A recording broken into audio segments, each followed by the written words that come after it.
Okay, good morning. We're going to get started. So, let's see. Today we're going to continue talking about, we will continue to talk about phase diagrams. Okay, now what's a phase diagram? Can anybody tell me what a phase diagram is in general? Krista, what do you think? Oh, I'm going to look. It is a graph of y prime versus y that tells us, gives us information regarding steady states. Yeah? Okay. Yeah? I think that will be for the one-dimensional case. Okay. For two-dimensional case, we also have a phase diagram, but what is that? Null lines. Yeah. Okay, no, the null lines, no, it may have to do with null lines, but what is a phase diagram? Phase diagram is like a, no? Well, that's what I have. It's like a, Maybe, it's like a I guess I didn't write it down. Yeah, a caricature, exactly, caricature. It's like a cartoon depiction of your system, okay? So in a cartoon, think about a cartoon. Cartoon is different from a portrait. How's a cartoon different from a photo of somebody? Photo is very detailed, right? It has like all the information, whereas a cartoon is just like a bunch of lines that somehow should characterize the person, right? So in the same way, we're not going to draw everything because it will be too much, but we just draw some basic information that can like depict the system, if you will. That's why cartoon is a good name, or a caricature. Okay, we're going to be a little bit more careful today about drawing these phase diagrams, and we're going to start with linear systems, because linear systems are particularly easy to draw phase diagrams for. So let's start with linear systems.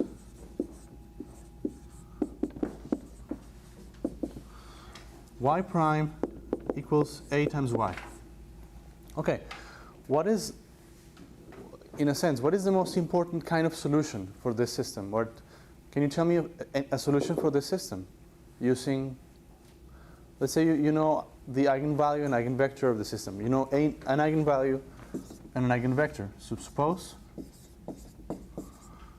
A times V is equal to lambda times V, where V is a vector and lambda is a scalar. Okay, so that means that this guy is an eigenvector and this guy is an eigenvalue. Then can anybody tell me a solution using the eigenvector and the eigenvalue? Mike? Some constant times e to the lambda t, or whatever v is a function of. Yes, lambda t, that's it? Times the eigenvector. Okay. So, e to the lambda t, which is a scalar. You know, it's a scalar over time. It changes over time, but it's a scalar. Multiplied by a vector. This whole thing is a vector, right? This thing is a solution of the system. Okay. If you plotted this thing over time, let's say that you have y1 and y2,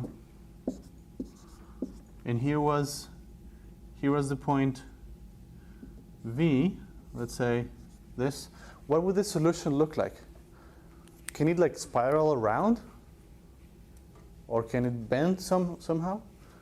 It's a straight line, right? The solution looks like a straight line.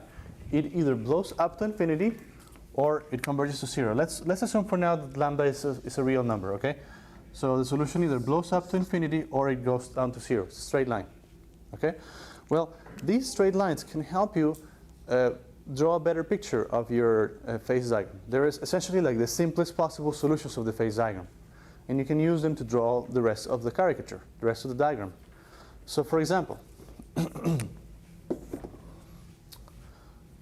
so idea, use these solutions to draw the phase diagram.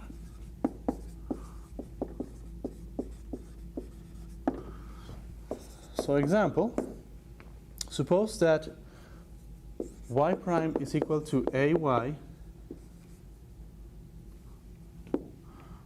with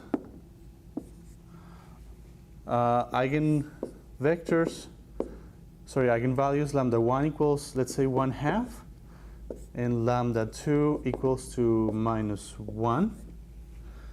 And the corresponding eigenvector here is equal to, let's say,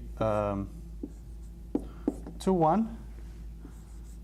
And this other eigenvector is, let's say,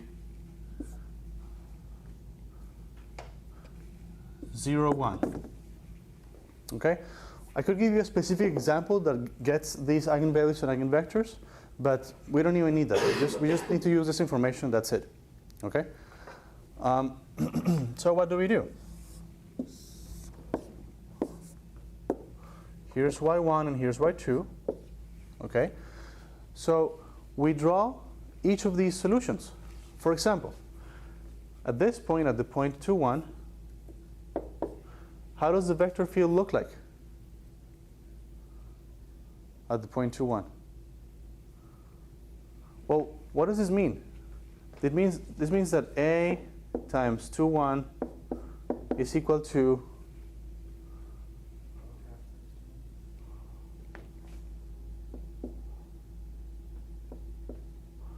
sorry, 1/2 times 2, 1.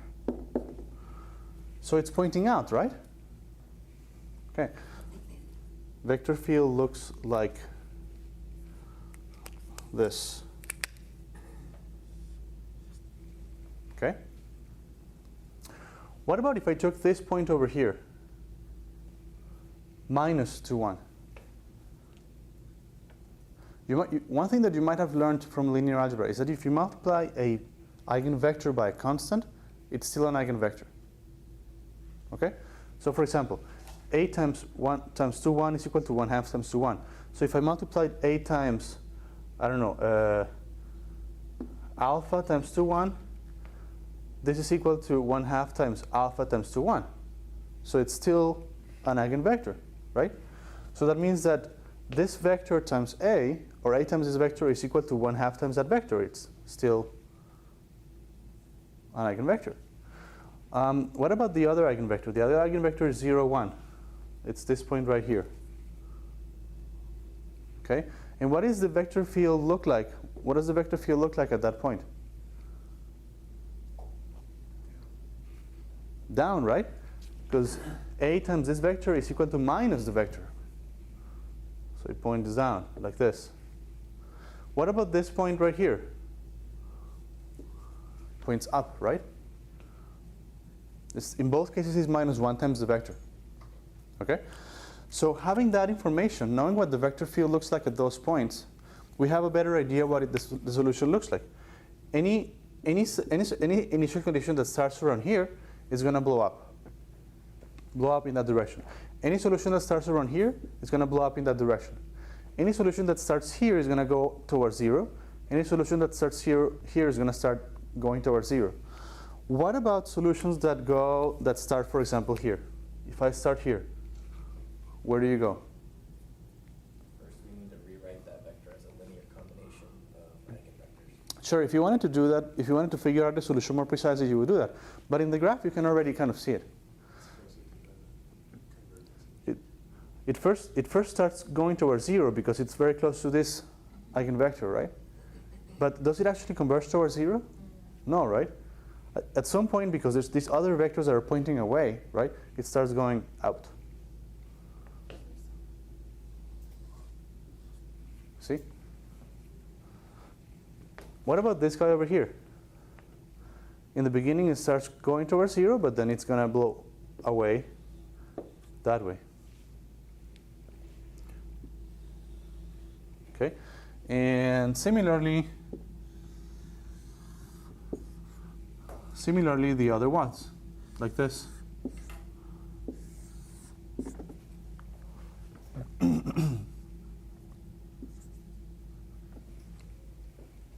So there you go.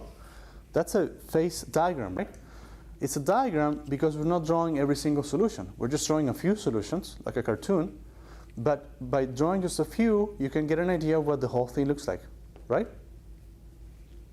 So there you go.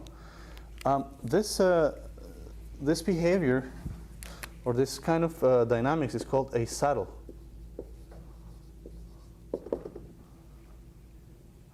It's called a saddle because it reminds you a little bit of a horse saddle. You know, a horse saddle goes down this way and up this way, right? So a little bit like that. Okay, and what is the eigenvalues are one located over here and one located over here, right? So if you just look at the eigenvalues by themselves, you can already have an idea of what this thing looks like. You can already, from looking at this, you can already tell it's a saddle because there's an unstable direction and there's a stable direction. Okay? So next time you can already go from here to saddle and see, okay, so there's one unstable direction, one stable direction, that's it. Make sense?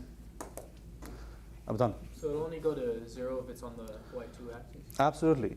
Okay. If you're exactly on this axis, you're going to converge towards 0. If you're just a little bit away, it blows up to infinity. Okay? That's why I was saying last time that this eigenvalue is in a sense more important than this one. Sometimes people call this the leading eigenvalue because this one is the one that determines, that dominates the dynamics. Unless you're in a very specific position here, you're going to blow up to infinity because this guy is unstable. Okay. Let's do another example of linear phase diagram.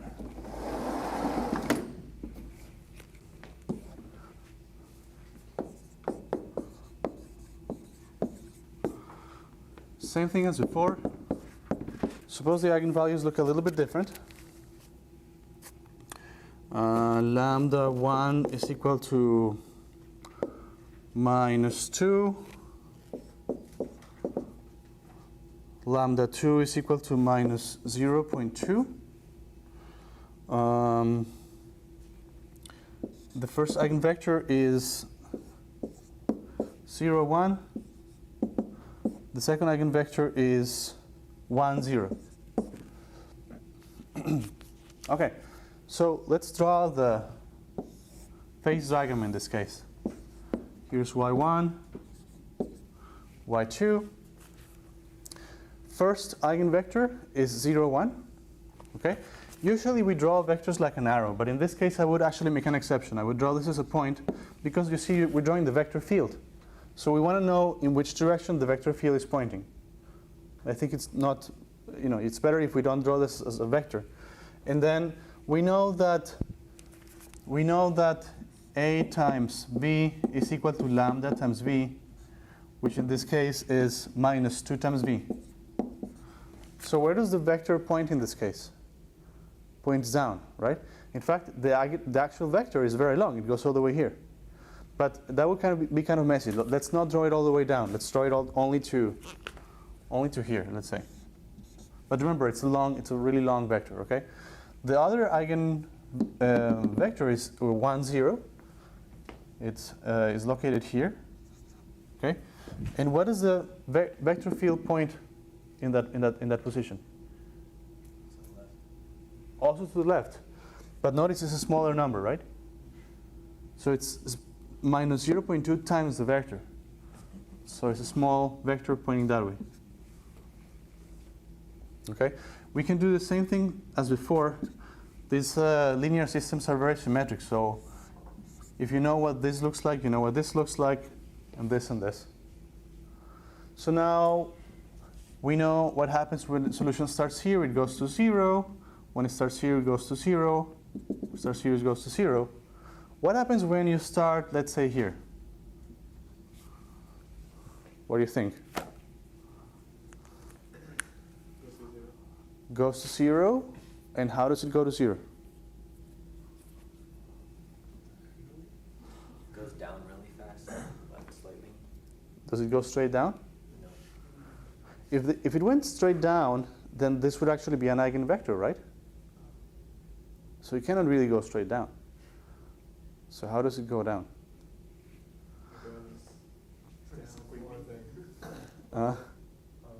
It goes down faster, right? So think about it. These vectors are big, right? And these vectors are small.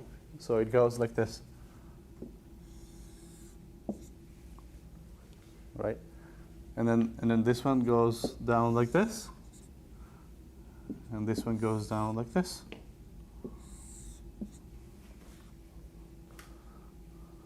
All right, we call this a stable node.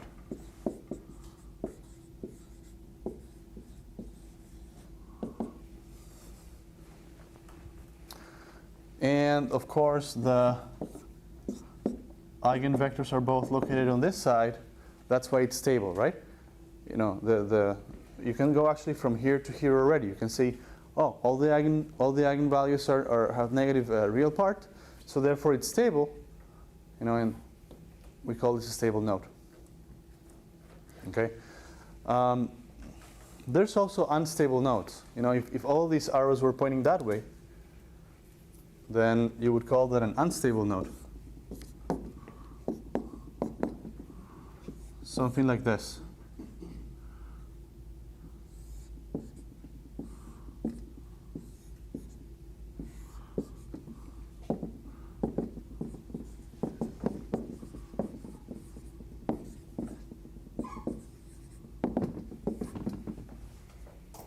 Okay. Let's do one more example. And that example will involve complex eigenvalues, because we haven't talked about complex eigenvalues.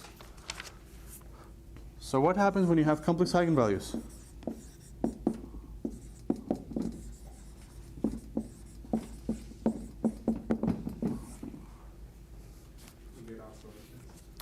You can get oscillations. That's the most important thing to know about complex eigenvalues. You can have oscillations. They can spiral in, they can spiral out, or they can be periodic, right? So technically, like the technical result that is probably the most important one here is if lambda is equal to a plus bi eigenvalue and v equals p plus qi, its eigenvector. Okay, now let's think about this. An eigenvalue, a complex eigenvalue, means that this a and b are both real numbers, right? Okay, what about p and q? Are p and q scalars or vectors or what? P and q are both vectors, right? And they have real components or complex components or what? Real components. When you add the whole thing up, you get a complex components, vector with complex components. But each of these is a real vector. Okay? Then, I'm not sure if Knut proved this for you guys or just stated it, but you can actually draw, or you can write a real valued solution of this thing using those vectors and scalars. Does anybody remember that? I mean, we know that this is a solution, right? Y of t is equal to v, e times lambda, e to the lambda t times v. But the problem is that this is a complex number and this is a complex vector. So what are we going to do with that, right? This is some complex thing. You can't even draw it. What's that? Sines and cosines? Sines and cosines, yeah. Sines of what?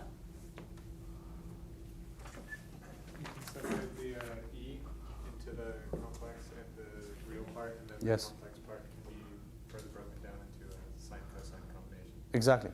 Let me just write this for now, and I'll tell you a little bit more about how to get there.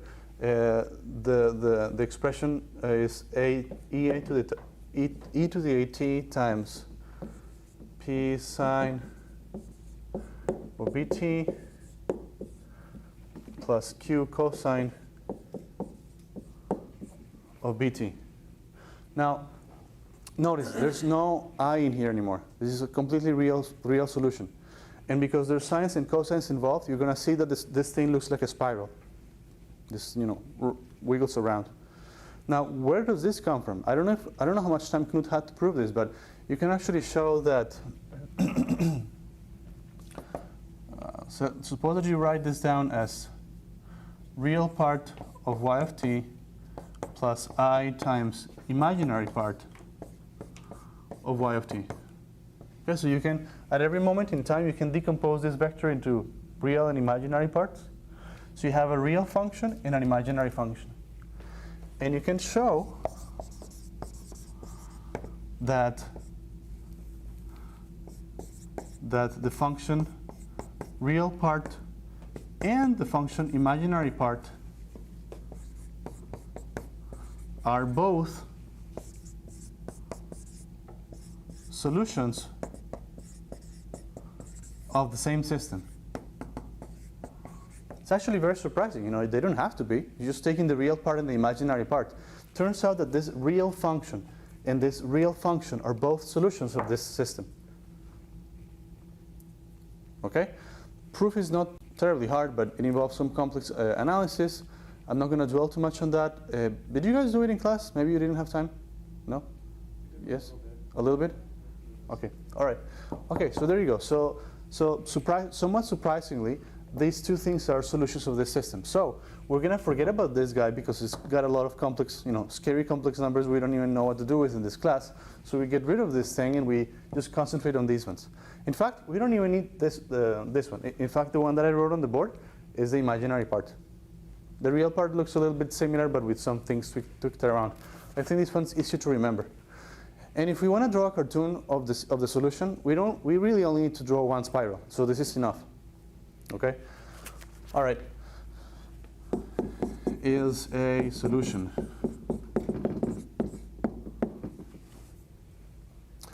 All right. So let me give you an example.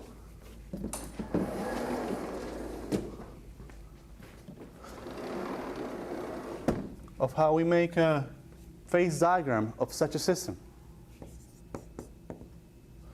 Suppose that you have a system like this where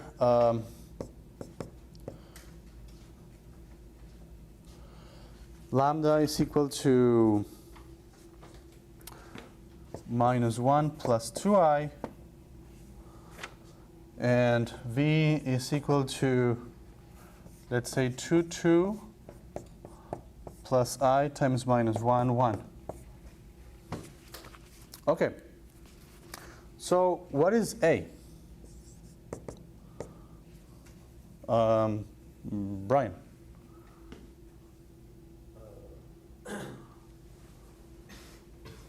It's -1. -1. Patrick, what is B? Is 2. Okay, and what is P? Patrick. It's a vector 2, 2. And what is Q? What is Q? Okay. Okay, so now we have basically everything we need to construct that solution over there. Okay? Now, let's do it. But before we do that, I'm going to first draw an auxiliary function. We're not going to do the whole thing at once still, but we're going to draw an auxiliary function. So let's just I'm going to put the point 2, 2 here, and I'm going to put the point -1, 2, sorry, -1, 1 here. And I want to draw the function, just the function P, or actually in this case it would be 2, 2 sine of 2t plus -1, 1 cosine of 2t. I just want to draw that. How does that look like? Well, it depends, right? At every time it's in a different position. So let's say at time 0, where is this pointing? At time 0. Time 0, sine is 0 and cosine is 1, right? So at time 0, we start here. Right here. Okay? Now, what about as you start increasing time? Let's say at time, I don't know, let's set it up so that 2t is equal to, let's say, pi halves. And cosine is 0, and you get 2, 2. And the cosine is 0 and the sine is 1, right? So you go here. Okay? And then you wait a little bit longer, and then this becomes 0 and this becomes -1, right? And so you go here. 2 minus 1 to minus that. And then you go over to here. And then you go back. And then you keep going, right? So it goes around like this. And you know exactly where it goes through because you know the vectors 2, 2, and minus 1, 1.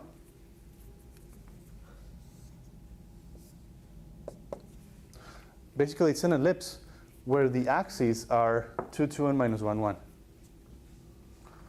All right. So now we can plot this more complicated function.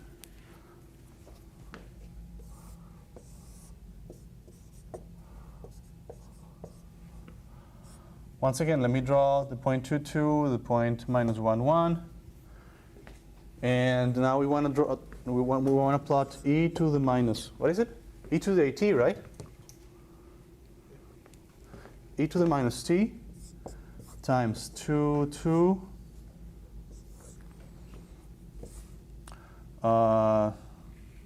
sine of 2t plus minus 1, 1 cosine of 2t.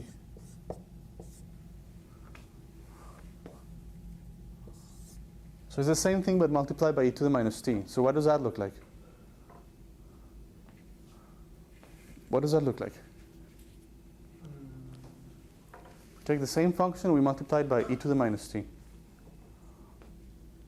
it just be starting at minus 1, 1, and keep putting the circle from the center? Exactly.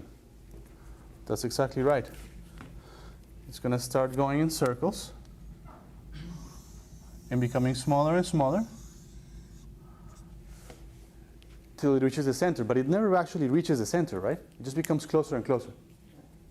Right. That's it. That's your phase diagram.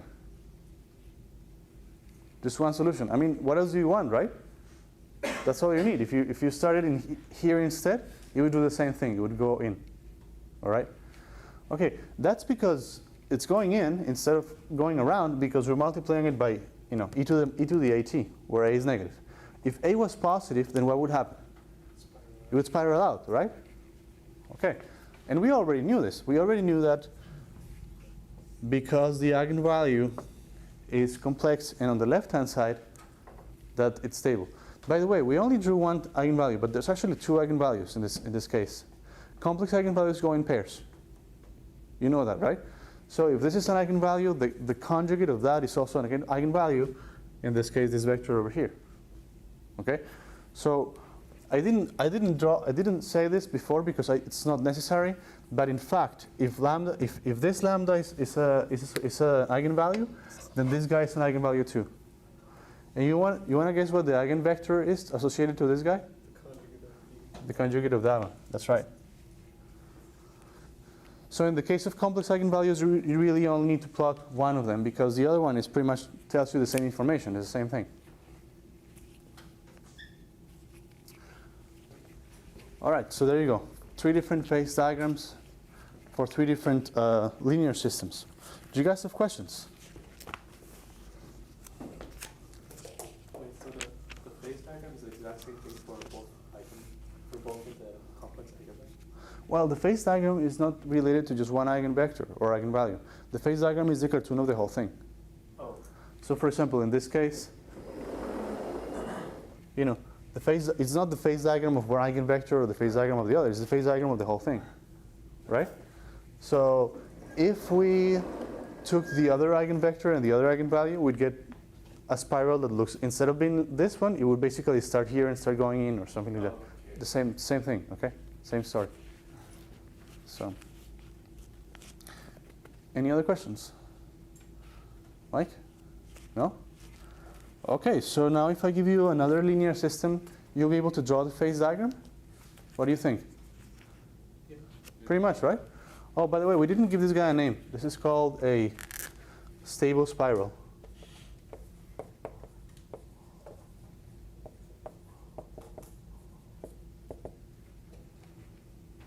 I guess I got a question. These pictures are super easy to draw in 2 dimensions. Can we also do it in 3? Great question. Great question. What happens in 3 dimensions? Well, in 3 dimensions, you have more than, you have possibly more than 2 eigenvalues. You can have 3 eigenvalues, okay? And also you can have, but you can have a lot of the same behavior. You know, for example, if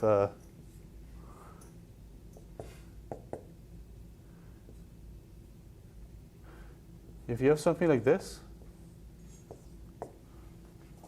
okay, then you have a stable spiral, and the stable spiral is the one that dominates the dynamics of the whole thing.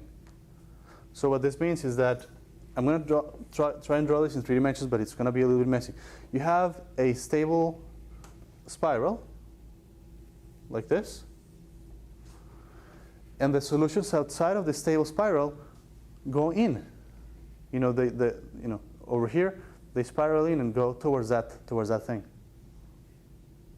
Okay? And same thing over there. They spiral in and go in there. So once again, you can see that dynamics is dominated by the leading eigenvalues. Okay? For example, if it's like this,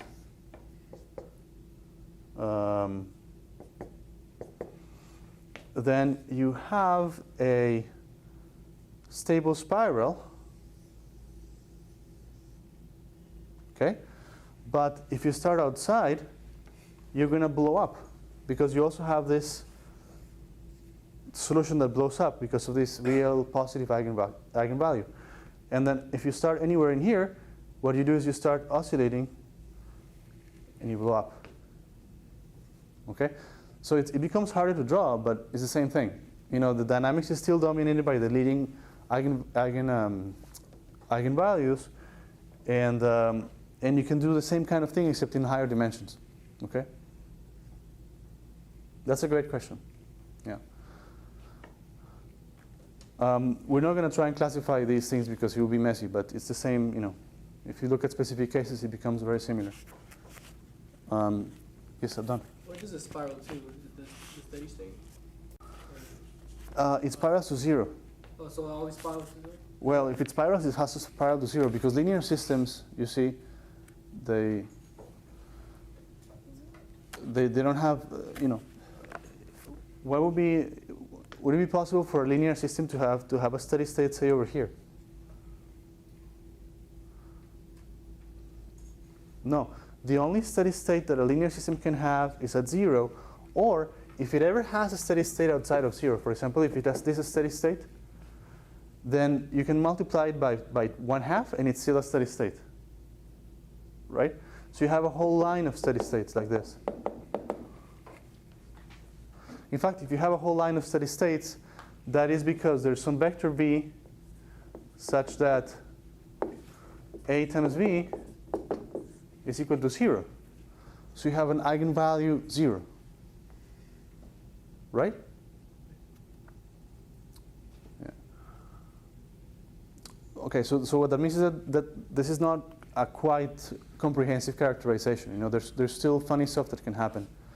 We'll talk about linear systems a little more, and you'll see that there can be other things going on. We actually did not talk about that case where the eigenvalues are exactly on the imaginary axis. I think the other cases are already pretty much covered. But this case where they're in the imaginary axis, we haven't covered. What would happen if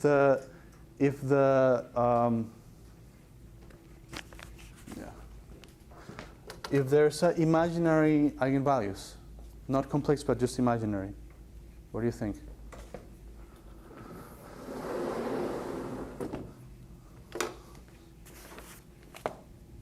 Spin, it never goes in and out. That's right. It never spirals in or out, but it just keeps going periodically, right?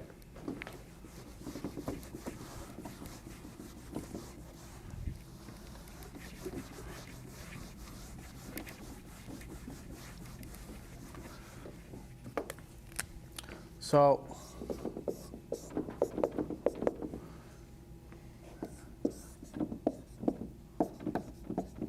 if it has these eigenvalues, then the solution just goes around in circles, right?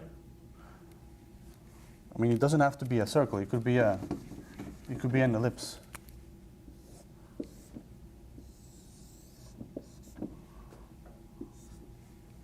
Okay. As we said before, if there's something like this, that's because there's a whole continuum of steady states. Okay, and this guy over here says that there's some solution that goes like this towards the center. So what do you think would happen with the other solutions?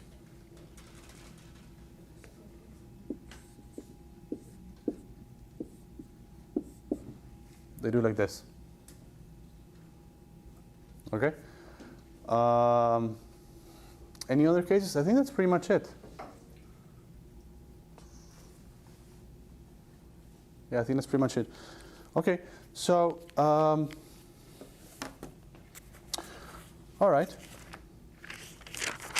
Let's move on. Let's now talk about what happens with nonlinear systems. We're going to try and make a phase diagram of nonlinear systems.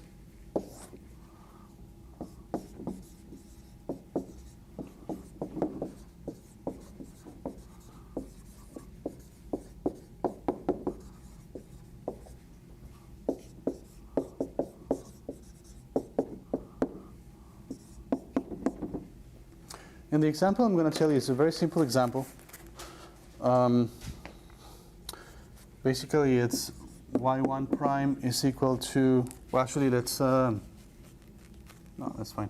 Y1 prime is equal to minus y1 plus y1 to the 3.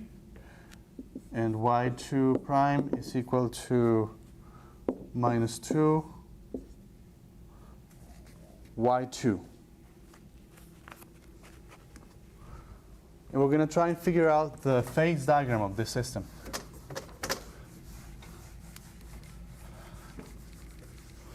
So what are we going to do? How do we even start? Notice that we just talked a lot about phase diagrams of linear systems, right? So what we're going to do is we're going to, yes? Can we linearize this? Mm-hmm. Phase diagram. Exactly right. So find phase diagrams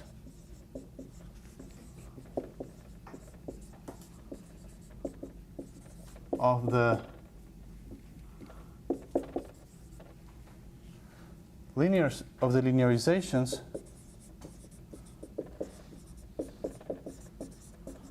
around steady states.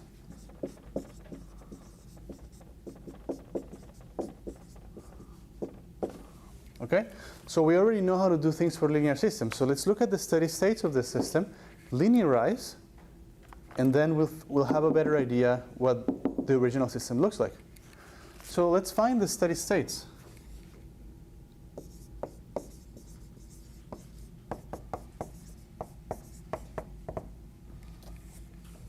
Well, what are the steady states? If we set the first equation to 0, we get 0 equals minus y1 plus y1 to the 3. So that means that y1 is equal to y1 to the 3. And what values do we get? 1, 0, or -1. On the other hand, we have y2, what is it? 0 is equal to minus 2 y2. This means that y2 is what? 0. Okay, so that means that the steady states we have are minus 1, 0, 0, 0, and 1, 0. Those are the steady states that we found.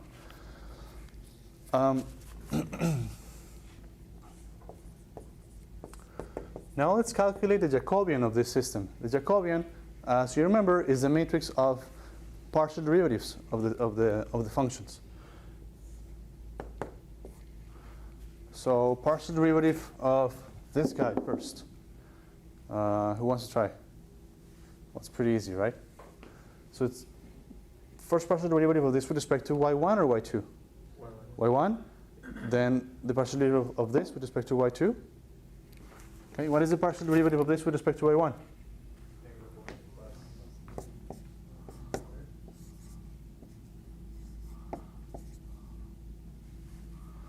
Okay, and then 0. And then what about this one? 0. And this? Okay, great. Awesome.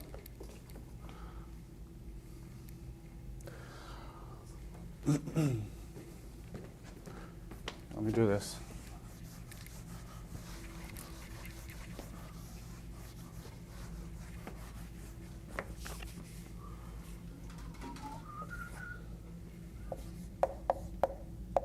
At the point -1, 0, j is equal to what? Well, y1 is -1, right? So it's -1 plus 3 times 1. It's 2, 0. 0 minus 2. Okay, now can anybody tell me an eigenvector of this thing? Or an eigenvalue?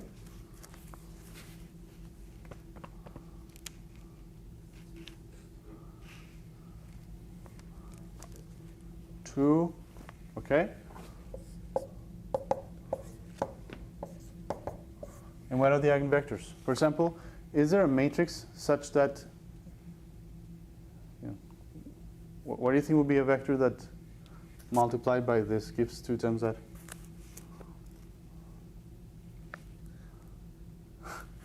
All right.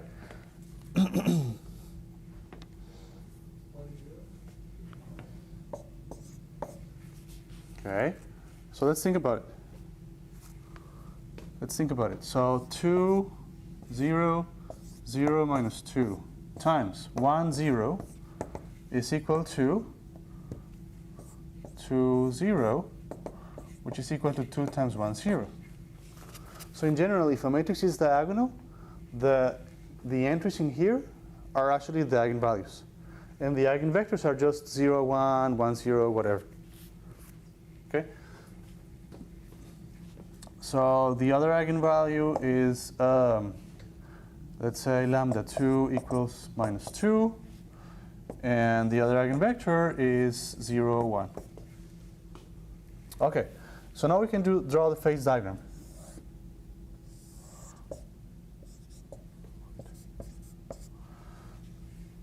Same thing as before.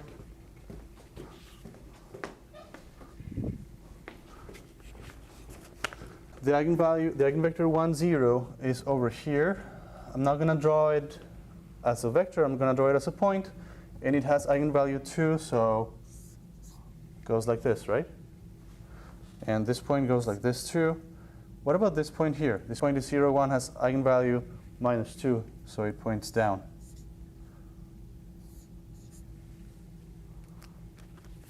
And so the phase diagram looks more or less like this.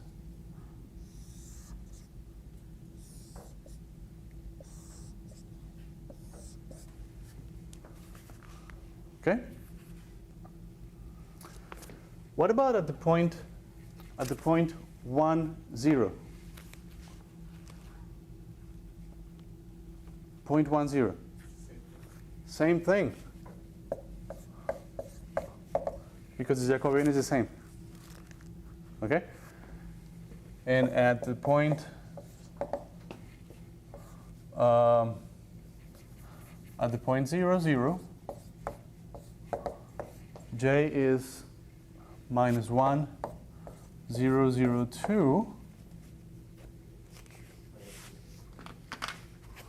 So lambda 1. What are the eigenvectors again? The eigenvalues?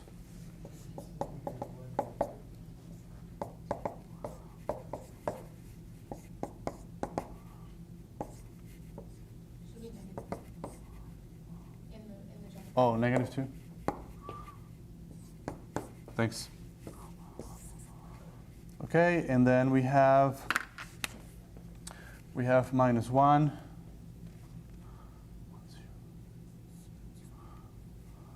I'm going to draw these as small vectors and this as large vectors.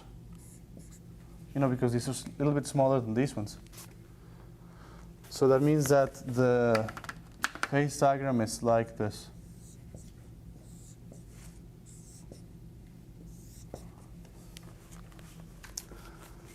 Okay, now the final thing is that this is the local behavior around the steady states. If we look at the original system, the original nonlinear system, this is how it roughly looks like around the steady states, around each steady state.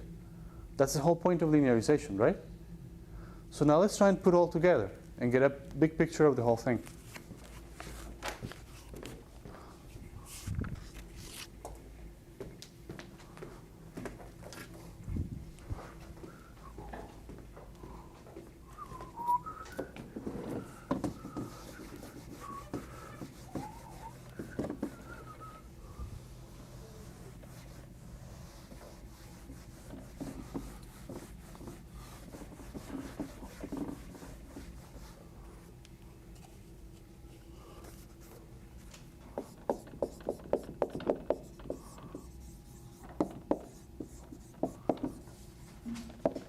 Putting all together, we have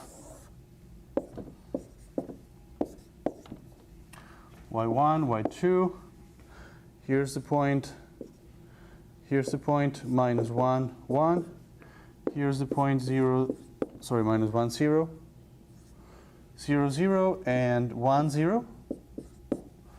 And we know that around this point, the dynamics is roughly like this.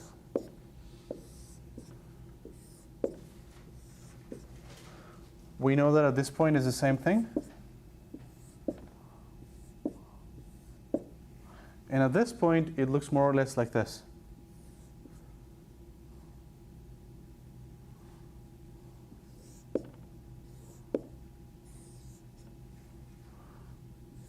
So there you go. We have a phase diagram of the whole thing. Okay?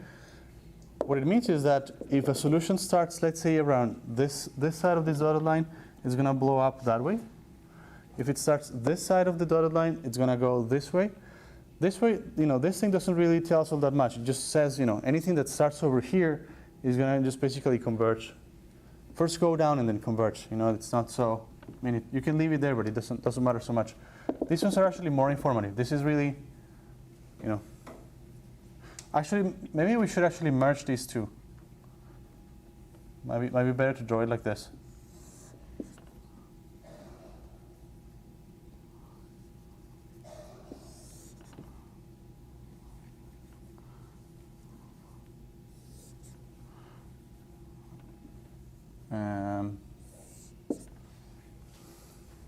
There we go. How's that?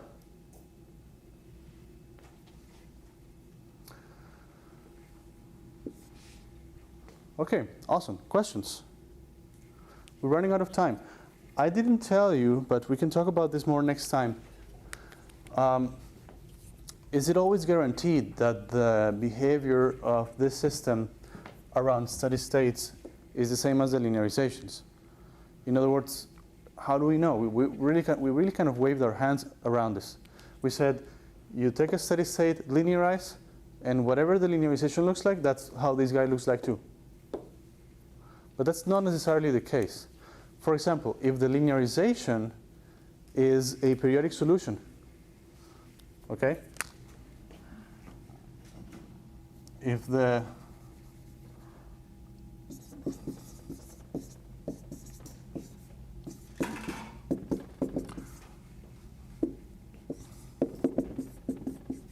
suppose that you have a system y prime equals f of y and you have a steady state. And suppose that the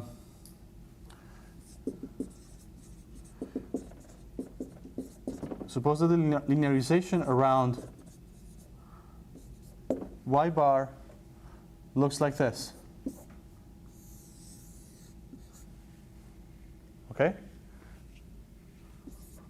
Does the original system around y bar also look like this? What do you think? Well, remember what happens with linearization is that you're making an approximation. Remember, it boils down to this Taylor approximation. So the original system has very, very similar arrows around y bar than this system. Okay? So the arrows are very similar. But the fact that you ended up where you started is more than just the arrows being similar. If you shake the arrows around a little bit, you shake these arrows and make them a little bit different, then the solution might start here, go around, and end up somewhere else. Right? So if you take a system that is periodic, you shake around the arrows a little bit, you may get a system that is not periodic. In fact, this system does what? It goes towards 0, which qualitatively is very different from this, right? So it's possible for the linearization to give you the wrong information, to make the wrong prediction. So next time we're going to talk a little bit about that. How you can guarantee that the behavior of the linearization is the same as the behavior of the original system. Okay, questions? Awesome. See you guys on Wednesday.